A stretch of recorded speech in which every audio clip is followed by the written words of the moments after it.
Killer Goats is now available to watch on Blu-ray and also on 4K Steelbook. So I got a 4K Steelbook. Very nice.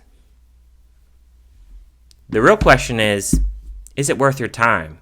Well, let's talk about it. Audra's graduation gift is her dream house, but it soon becomes a living nightmare when some uninvited guests come to her homecoming party who aren't very subtle about the fact that they don't approve of the home's new owner.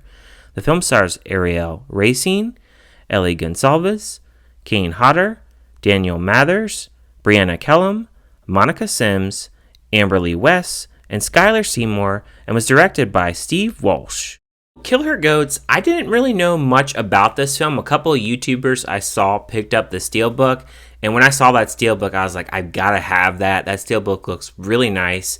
And I did watch a trailer for this film, and I was very much prepared that this is going to be a low-budget film. So I knew that going into the film that I wasn't expecting top-notch acting in this film. I was just expecting a very campy film with some blood, some gore, and I also heard there'd be all practical effects. And I do have to confirm that there are all practical effects in this film, which is really great. There's no CGI at all, so that's always great for a horror lover. The film starts out very campy. It's in the woods. You have a nice killing that really starts off the film. There's some blood, a little bit of gore, good effects, of course, which is always great to start off a film. So I thought that this film started off very promising. And then we're introduced where you have Audra, where she is spending time at this house.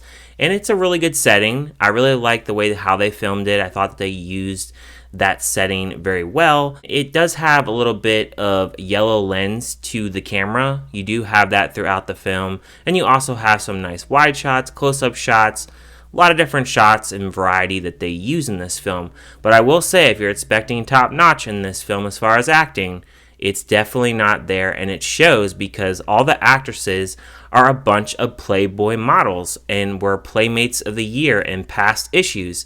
So just know that going into the film, there's a lot of boobs in this, there's a lot of butts in this, and it's very obvious because the director makes sure that you do not forget that there is plenty of that in this film, and that's mainly very apparent when the killer actually comes on scene and he focuses more on the girl's breasts than the actual killing going on. I do like that Kane Hodder, who has played Jason in past films, he is the killer here, and he has this goat face mask that he's wearing. And I thought that that was really cool. However, I thought that this film, it took a long time before we even get a buildup of even having the goat face actually in the film. It takes 57 minutes before we get any kind of kill or any kind of terror action in this film. In those 57 minutes before we actually get to see Goatface on screen, you have all these women that are actually in this house, and we get to watch them break wine glasses, drink wine, jump on beds, talk and waste a lot of time with useless dialogue, and a lot of the dialogue is not very good, which I kind of expected in a movie like this, so I wasn't really mad at the fact that the dialogue isn't very good. And now that I know that these were all Playboy models and Playmates of the Year, I definitely understand why the acting is kind of lacking in here. There's even a point in the film where you have two girls actually talking in a room, and she changes her shirt 4 times within that scene, and the director obviously wants to promote his old movie called Muck. I've never seen it, but that's very apparent because he actually has the girls wear that merchandise, and they also are actually watching the movie in the background. So you can really tell that the director really focuses on past projects. But one of the things that I think this film doesn't do a really good job of is if you watch a Freddy movie or you've watched a Jason movie, those killers, they're very strong, they're very violent, and it's very apparent that when they're on screen, they are taking over. I felt like with Goatface, he had a moment where I thought he may take over and be the strong, dominant force that I think that he could be, and I felt like they really held back, and it was also apparent too that there was more than one killer.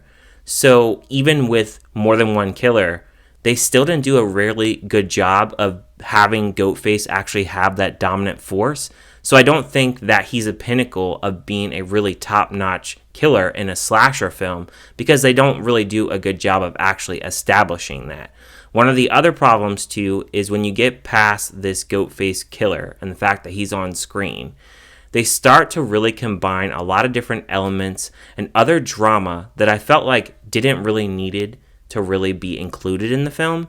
And I feel like because of that, the writing of this film, it was very messy, it was very unfocused, and it just felt like it didn't really want to have a lot of fun with what the opening scene looked to really promise.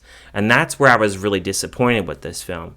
There's too much time spent on these girls that are just talking, really not adding any dialogue to actually advance the story.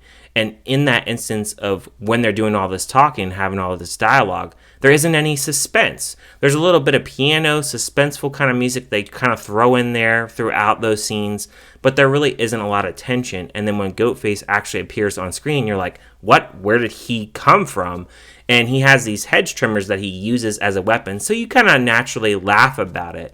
But at the same time, I don't think that he uses that weapon enough in this film, and I felt like a lot of the kills, they really weren't that, I would say, creative, and I think they could have done a little bit better job in those kills. Also, I'm not sure if it was the fact that I watched the Blu-ray on my old TV. I haven't got a chance to check out the 4K, so I can't confirm the sound, but the audio, it was very quiet. I felt like I really had to crank my TV up. I think it was on like 70, and it's not that I'm deaf or anything, but for whatever reason, the dialogue was very low, and it was a little bit disappointing that they really didn't have the crisp audio that you would see on a movie. I mean, this Steelbook was $26, so you would think that you would get a little bit better audio, and I just felt like the audio could have really been elevated a little bit more, so that was disappointing about the film. Now, if they ever do another one of these films and they really want to establish Goatface, I really think they need to kill off the drama that they were trying to add in this film, because it was a little bit too much, and it definitely took away from Goatface being an iconic slasher just like a Freddy or a Jason. And I think because they just didn't want to really focus full-heartedly on him as the killer, it really took away from the campiness that was promised in the beginning of the film. So I would give a score of this film a 2 out of 5. I definitely expected it to not be a great film, but I definitely wanted a little bit more out of it. And I think that if they would have done a little bit more rewrites and they would have killed a little bit of the dialogue off with the women and just kind of made Goatface be a little bit more dominant, I think I would have liked this film a little bit more. Those are my thoughts on Killer Goats. Let me know in the comments. Have you checked out this film, and did you like it, or do you agree with my rating? And if you haven't checked out this film, are you going to check it out? Thank you guys for checking out my review, and I will see you guys on my next review.